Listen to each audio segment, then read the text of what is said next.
আসসালামু আলাইকুম। আমন্ত্রণ জাগো টিভি নিউজে, সঙ্গে আছি আমি আফরিন সুমনা। শুরুতেই জানিয়ে দিচ্ছি সংবাদ শিরোনাম। হুথি ক্ষেপণাস্ত্র ঠেকাতে ব্যর্থ ইসরায়েল, বেন গুরিয়ন বিমানবন্দরে সরাসরি ক্ষেপণাস্ত্রের আঘাত, নিহত কমপক্ষে 2, বহু হতাহত, বিমান চলাচল বন্ধ, চাঞ্চল্যকর ভিডিও ছড়িয়ে পড়েছে সোশ্যাল মিডিয়ায়।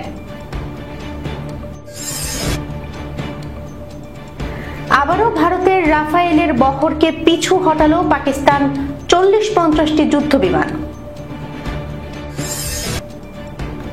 তুরস্কের আকাশসীমায় বাধা, বাকু সফর বাতিলে বাধ্য হলেন নেতানিয়াহু।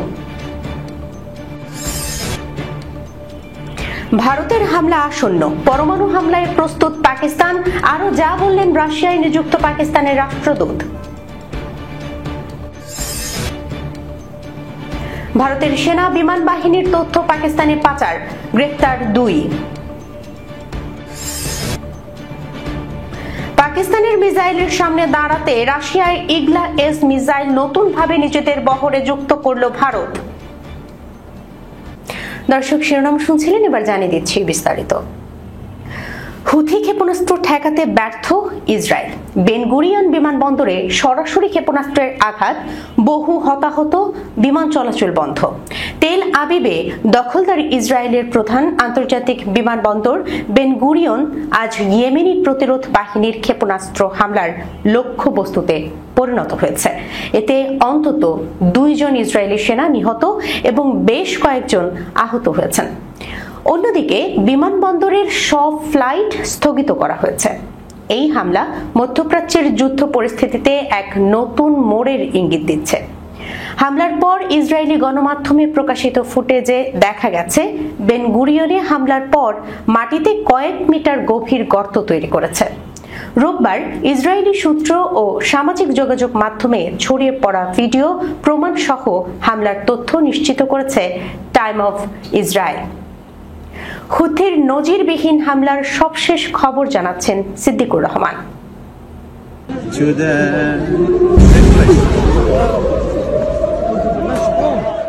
ইরানি বার্তা সংস্থা মেহের জানিয়েছে, রোববার সকালে ইসরায়েলের মধ্যাঞ্চলে হঠাৎ করেই ক্ষেপণাস্ত্র হামলার সতর্কতা সাইরেন বেজে ওঠে।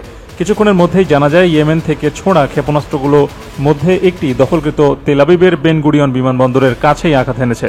ভিডিও ফুটেজে দেখা যায় বিমানবন্দরের পাশে বিশাল একটি ধোঁয়ার কুণ্ডলী উপরের দিকে উঠছে, যা ক্ষেপণাস্ত্র বিস্ফোরণের স্পষ্ট প্রমাণ। এই হামলার পর ইসরায়েলি বেসামরিক বিমান চলাচল কর্তৃপক্ষ তাৎক্ষণিকভাবে বিমানবন্দরের সব ফ্লাইট স্থগিত করে। অভ্যন্তরীণ ও আন্তর্জাতিক ফ্লাইটগুলো বাতিল অথবা বিকল্প রুটে পাঠানো হয়েছে।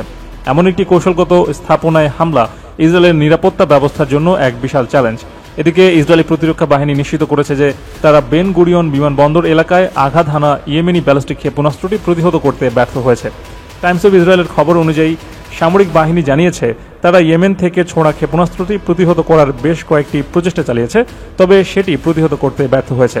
এর জেরে তারা বিমান বাহিনীর আকাশ প্রতিরক্ষা ব্যবস্থা ব্যর্থতার তদন্ত করছে। আইডিএফ মুখপাত্র এক বিবৃতিতে জানিয়েছে, বিস্ফোরণের প্রভাবের বিষয়ে রিপোর্ট পাওয়া গেছে এবং 2 সেনা সদস্য নিহত ও বেশ কয়েকজন আহত হয়েছেন। তদন্ত চলছে। বর্তমানে নিরাপত্তা বাহিনী ও অনুসন্ধান দল ঘটনাস্থলে অভিযান পরিচালনা করছে। এদিকে হামলার দায় আনুষ্ঠানিকভাবে কেউ স্বীকার না করলেও পর্যবেক্ষকরা মনে করছেন এটি ইয়েমেনি আনসারুল্লাহ গোষ্ঠীর হামলার অংশ, কেননা তারা সম্প্রতি গাজা সংকটের প্রেক্ষাপটে ইসরায়েল ও যুক্তরাষ্ট্র বিরোধী হামলায় সক্রিয় হয়ে উঠেছে। একই সঙ্গে তারা লোহিত সাগরের মার্কিন রণতরী ও ইসরায়েলের কয়েকটি সামরিক ও বিমান ঘাঁটিতে হাইপারসনিক ক্ষেপণাস্ত্র হামলাও চালিয়েছে, যে কারণে মনে করা হচ্ছে সর্বশেষ হামলাটিও একই ধরনের ক্ষেপণাস্ত্র ব্যবহার করে চালানো হয়েছে, যার ফলে ইসরায়েলের পক্ষে তা প্রতিহত করা সম্ভব হয়নি।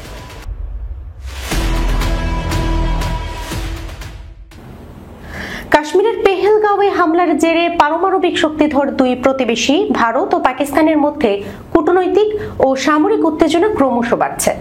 এরই মধ্যে গত মঙ্গলবার 29 এপ্রিল পাকিস্তান বিমান বাহিনীর ধাওয়া খেয়ে ভারতীয় যুদ্ধ বিমান পালিয়ে যাওয়ার ঘটনা ঘটে। এরপর গত শুক্রবার রাফায়েল যুদ্ধ বিমান দিয়ে পাকিস্তানে হামলা চালানোর পরিকল্পনা করছিল ভারত। তবে ইসলামাবাদের দ্রুত পদক্ষেপের কারণে ভারতের আধুনিক যুদ্ধ বিমানগুলো পিছু হটে।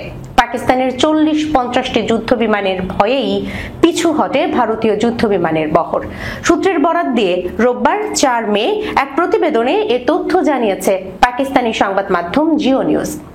ভারতীয় বিমান বাহিনীকে আবারও পাক 40-50টি যুদ্ধ বিমানের ধাওয়া দেওয়ার বিস্তারিত জানাচ্ছেন মারিয়াম হাবিবা। জিও নিউজের প্রতিবেদনে বলা হয়, গত 29 থেকে 30 এপ্রিল ভারতীয় বিমান বাহিনীর 4টি রাফায়েল যুদ্ধ বিমানকে অধিকৃত কাশ্মীরে টহল দিতে দেখা গেছে। এরপর পিএফএ বিমানগুলো তাৎক্ষণিকভাবে ভারতীয় যুদ্ধ বিমানগুলো দেখতে পায়। ভারতের কাম্বালা বিমান ঘাঁটি থেকে 4টি আধুনিক রাফাল যুদ্ধ বিমান উড়াল দেয়। 200 কিমি রেঞ্জের স্পাইস 2000 ক্ষেপণাস্ত্র সজ্জিত এসব বিমান পাকিস্তানের সীমান্তের খুব কাছাকাছি চলে আসে।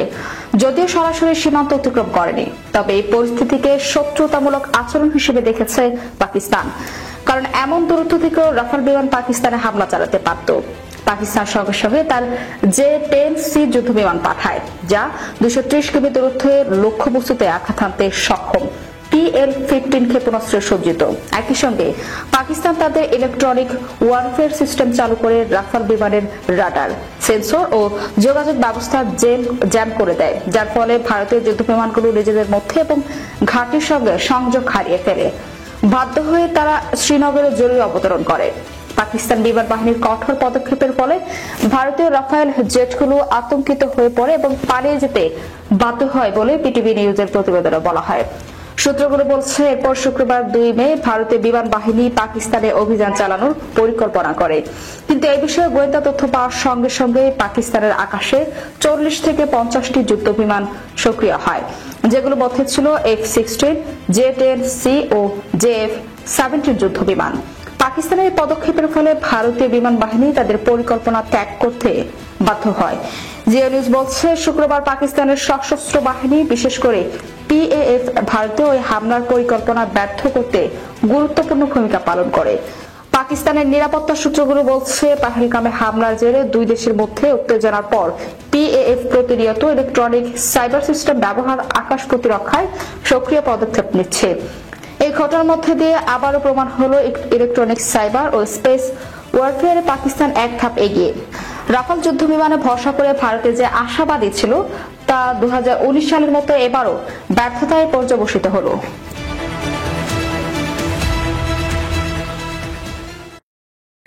আজারবাইজান সফর বাতিল করতে বাধ্য হয়েছেন ইসরায়েলি প্রধানমন্ত্রী বেনিয়ামিন নেতানিয়াহু। সফর বাতিলের কারণ আঞ্চলিক অবস্থা এবং টাইট রাজনৈতিক ও নিরাপত্তার সময়সূচি বলে জানিয়েছে তার কার্যালয়। তবে তা সত্য নয়, বরং তুরস্ক উইং অফ জাউন স্টেট বিমানটিকে আঙ্কারার আকাশসীমা দিয়ে যেতে দিতে অস্বীকৃতি জানানোর কারণে তার সফর বাতিল হয়েছে বলে জানিয়েছে সংবাদ মাধ্যম ওয়ালা। সিদ্দিকুর রহমানের রিপোর্ট। প্রতিবেদন অনুসারে ইসরায়েলি প্রধানমন্ত্রীর কার্যালয়ে গ্রিস এবং বুলগেরিয়া হয়ে বিকল্প বিমান রুটে বাকু ভ্রমণের সম্ভাবনা পরীক্ষা করে দেখছে, কিন্তু এতে সময় দ্বিগুণ হয়ে যাওয়ার কারণে সফর বাতিলের সিদ্ধান্ত নেওয়া হয়েছে। তবে ইসরায়েলের সঙ্গে তুরস্কের ক্রমবর্ধমান তিক্ত সম্পর্কের কারণে এটি প্রথমবার নয় যে ঊর্ধ্বতন কর্মকর্তাদের ভ্রমণ পরিকল্পনা ব্যাহত হয়েছে। এর আগে 2024 সালের নভেম্বরে ইসরায়েলি প্রেসিডেন্ট আইজাক হারজোগ নিরাপত্তার কারণে আজারবাইজানে জাতিসংঘের COP29 জলবায়ু সম্মেলনে তার পরিকল্পিত সফর শেষ মুহূর্তে বাতিল করেন। তবে সেই সময়ের প্রতিবেদনে বলা হয়েছিল, বাতিলের আসল কারণ ছিল তুরস্ক উইং অফ জায়নকে তার আকাশসীমা দিয়ে উড়তে দিতে অস্বীকৃতি জানিয়েছিল। ইসরায়েল থেকে আজারবাইজানে সরাসরি বিমান চলাচল সীমিত, কারণ বেশিরভাগ ক্ষেত্রেই তুরস্ক অথবা বিকল্পভাবে সিরিয়া, ইরাক এবং ইরানের ওপর দিয়ে উঠতে হয়। তথ্যসূত্র টাইমস অফ ইসরায়েল। ভারতের হামলা আসন্ন, পরমাণু হামলায় প্রস্তুত পাকিস্তান। রাশিয়ায় নিযুক্ত পাকিস্তানের রাষ্ট্রদূত মোহাম্মদ খালিদ জামালি হুঁশিয়ারি দিয়ে বলেছেন, যদি ভারত পাকিস্তানে হামলা চালায় অথবা সিন্ধু নদের পানির সরবরাহে বাধা দেয়, তবে ইসলামাবাদ তার সামরিক শক্তির পুরোটা ব্যবহার করবে, এমনকি পারমাণবিক অস্ত্র ব্যবহারের পথও বেছে নেবে। শনিবার রুশ সম্প্রচার মাধ্যম RT-কে দেয়া এক সাক্ষাৎকারে তিনি এসব কথা বলেন। মারিয়াম হাবিবার প্রতিবেদনে বিস্তারিত। পাকিস্তানের রাষ্ট্রদূত জানান, ভারতের পক্ষ থেকে পাকিস্তানের সামরিক হামলার পরিকল্পনার বিষয়ে তাদের কাছে নির্ভরযোগ্য গোয়েন্দা তথ্য রয়েছে। তিনি বলেন, ফাঁস হওয়া কিছু নথিতে দেখা গেছে পাকিস্তানের নির্দিষ্ট কিছু এলাকায় হামলার সিদ্ধান্ত নিয়েছে ভারত। এতে আমাদের মনে হচ্ছে হামলা আসন্ন। এমনটি হলে আমরা আমাদের সম্পূর্ণ শক্তি, সাধারণ এবং পারমাণবিক উভয়ই ব্যবহার করব। এদিকে ভারতের সিন্ধু পানি চুক্তি স্থগিতের বিষয়ে জামালি বলেন, নিম্ন অববাহিকায় পানির প্রবাহ আটকে দেওয়া, দিক পরিবর্তন কিংবা আত্মসাৎ করার যে কোনো চেষ্টাই পাকিস্তানের বিরুদ্ধে যুদ্ধ ঘোষণার সমতুল্য। আমরা পূর্ণ শক্তি দিয়ে প্রতিক্রিয়া জানাবো। এর আগে পাকিস্তানের মন্ত্রী হানিফ আব্বাসি প্রকাশ্যে ভারতকে পারমাণবিক প্রতিশোধের হুমকি দিয়েছিলেন। তিনি সতর্ক করে দিয়ে বলেছিলেন যে পাকিস্তানের অস্ত্রাগার, খড়ি, শাহিন ও গজনবী ক্ষেপণাস্ত্র সহ 130টি পারমাণবিক ক্ষেপণাস্ত্রে বলীয়ান, যেগুলো শুধু ভারতের জন্য ও তাদের দিকেই তাক করা হয়েছে। এছাড়া আব্বাসি বলেছিলেন, যদি ভারত সিন্ধু পানি চুক্তি স্থগিত করে পাকিস্তানের প্রাপ্য পানি সরবরাহ বন্ধ করার সাহস করে, তাহলে তাদের পূর্ণ মাত্রার যুদ্ধের জন্য প্রস্তুত হওয়া উচিত। এর আগে পাকিস্তানের প্রতিরক্ষা মন্ত্রী খোয়াজা আসিফ সংবাদ সংস্থা রয়টার্সকে বলেছিলেন, ভারতের সামরিক অনুপ্রবেশ আসন্ন এবং পাকিস্তান যে বিষয়ে সতর্ক, নিজেদের অস্তিত্বের জন্য সরাসরি হুমকি থাকলে ভারতের বিরুদ্ধে পারমাণবিক অস্ত্র ব্যবহার করা হবে। সূত্র আর ভারত পাকিস্তান সীমান্তে চলমান উত্তেজনার মধ্যে ভারতের সেনা ও বিমান বাহিনীর গোপন তথ্য ও ছবি পাকিস্তানের কাছে পাচারের অভিযোগে 2 ব্যক্তিকে গ্রেপ্তার করেছে পাঞ্জাব পুলিশ। রোববার পাঞ্জাব পুলিশের পক্ষ থেকে এ তথ্য জানানো হয়। গ্রেপ্তার 2 ব্যক্তি হলেন পলক শের মসি ও সুরজ মসি। অমৃতসর রুরাল পুলিশ গত 3 মে অভিযান চালিয়ে তাদের গ্রেপ্তার করে। বিস্তারিত ডেস্ক রিপোর্টে। পাঞ্জাব পুলিশের মহাপরিচালক গৌরব যাদব জানান, প্রাথমিক তদন্তে জানা গেছে পাকিস্তানি গোয়েন্দা সংস্থার সঙ্গে এই 2 অভিযুক্তের যোগাযোগ ছিল। এই সংযোগ তৈরি হয়েছিল অমৃতসর সেন্ট্রাল জেলে আটক হরপ্রীত সিং ওরফে পিট্রু ও ওরফে হ্যাপির মাধ্যমে। অভিযুক্তদের বিরুদ্ধে অফিসিয়াল সিক্রেটস অ্যাক্ট অনুযায়ী মামলা দায়ের করা হয়েছে এবং তদন্ত চলছে। ডিজিপি যাদব বলেন, আমাদের সশস্ত্র বাহিনীর নিরাপত্তা বিপন্ন করার যে কোনো চেষ্টার বিরুদ্ধে আমরা কঠোর ও দ্রুত পদক্ষেপ নেব। পাঞ্জাব পুলিশ জাতীয় স্বার্থ রক্ষায় প্রতিশ্রুতিবদ্ধ। এর আগে গত সপ্তাহে অমৃতসর কমিশনারেট একটি সম্ভাব্য গ্রেনেড হামলা প্রতিহত করে।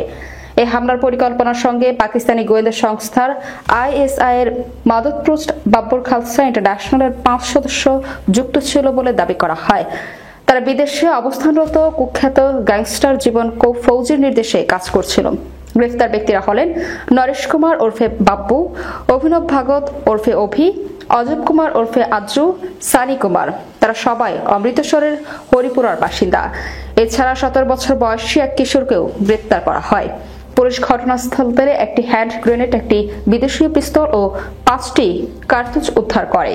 ডিজিপি যাদব জানান, সীমান্তবর্তী জেলাগুলোতে অস্ত্র ও বিস্ফোরক সরবরাহের জন্য এই চক্র মোটরসাইকেল ব্যবহার করত এবং তাদের লক্ষ্য ছিল পুলিশ স্থাপনাগুলোতে হামলা চালানো। ভারতীয় সেনা রাশিয়া থেকে নতুন প্রজন্মের ইগলা-এস মিসাইলের একটি ব্যাচ পেয়েছে, যা দেশের প্রতিরক্ষা সক্ষমতা আরও শক্তিশালী করবে। বিশেষ করে পাকিস্তানের সঙ্গে যুদ্ধের আশঙ্কা তৈরি হওয়ার প্রেক্ষিতে এই মিসাইলের অধিগ্রহণ অত্যন্ত গুরুত্বপূর্ণ। ইগলা-এস হলো একটি অত্যাধুনিক very short range air defence system, যা শত্রু বিমান, হেলিকপ্টার এবং ড্রোন থেকে সুরক্ষা প্রদান করতে সক্ষম। এই মিসাইলগুলি সরকার কর্তৃক জরুরি অধিগ্রহণ প্রক্রিয়ার মাধ্যমে সংগ্রহ করা হয়েছে এবং বর্তমানে এগুলো সীমান্তের কাছাকাছি ফ্রন্টলাইন ইউনিটে মোতায়েন করা হচ্ছে। ভারতের প্রতিরক্ষা কৌশল অনুযায়ী এই ধরনের দ্রুত অধিগ্রহণ সেনাবাহিনীর প্রস্তুতি এবং সক্ষমতা বৃদ্ধি করার জন্য নেওয়া হচ্ছে। ইগলা-এস সিস্টেমে থাকা উন্নত ইনফ্রারেড সেন্সরগুলি শত্রু বিমান ও পাকিস্তান সেনার ড্রোন শনাক্ত এবং নিষ্ক্রিয় করার কাজে অত্যন্ত কার্যকর হবে। এই মিসাইলগুলির ডেলিভারি সহ 260 কোটি রুপি মূল্যমানের একটি চুক্তির আওতায় সম্পন্ন হয়েছে এবং এটি বিশেষত ভারতের পশ্চিম সীমান্তে প্রতিরক্ষা অবস্থান আরও শক্তিশালী করবে। একটি প্রতিরক্ষা সূত্র জানিয়েছে, মিসাইলগুলি কয়েক সপ্তাহ আগে পৌঁছেছে এবং তা সেনাবাহিনীর অপারেশনাল ইউনিটে ব্যবহার করা হচ্ছে। ভারতীয় বিমান বাহিনীও এই মিসাইলগুলি ব্যবহারে প্রক্রিয়া শুরু করেছে, যা ভারতের সার্বিক আকাশ প্রতিরক্ষা ব্যবস্থা আরও শক্তিশালী করবে। ভারতীয় সেনা বর্তমানে আরও মিসাইল এবং লঞ্চার দ্রুত সংগ্রহ করার পরিকল্পনা নিয়েছে, যার মাধ্যমে তাদের আকাশ প্রতিরক্ষা ব্যবস্থা আরও উন্নত হবে। এর পাশাপাশি লেজার বিম রাইডিং VSHORADS মিসাইলের নতুন সংস্করণও বাজারে আনা হবে, যা ভারতীয় সেনার আকাশ প্রতিরক্ষা সক্ষমতা আরও বাড়াবে। ইগলা-এস মিসাইল ইগলা সিরিজের সর্বশেষ সংস্করণ, যা 1990-এর দশক থেকে ব্যবহার হয়ে আসছে। ভারত পুরনো মিসাইল সিস্টেমগুলিকে দেশীয়ভাবে মেরামত ও আধুনিকীকরণ করে একটি শক্তিশালী মিসাইল অস্ত্রাগার তৈরি করছে, যা ড্রোন সহ অন্য আকাশপথের হুমকি মোকাবেলা করতে সক্ষম হবে। দর্শক, এই ছিল এখনকার মতো জাগো টিভি নিউজে। যাবার আগে সংবাদ শিরোনামগুলো জানিয়ে দিচ্ছি আরো একবার। হুথি ক্ষেপণাস্ত্র ঠেকাতে ব্যর্থ ইসরায়েল, বেন গুরিয়ন বিমানবন্দরে সরাসরি ক্ষেপণাস্ত্রের আঘাত, নিহত কমপক্ষে 2, বহু হতাহত, বিমান চলাচল বন্ধ, চাঞ্চল্যকর ভিডিও ছড়িয়ে পড়েছে সোশ্যাল মিডিয়ায়।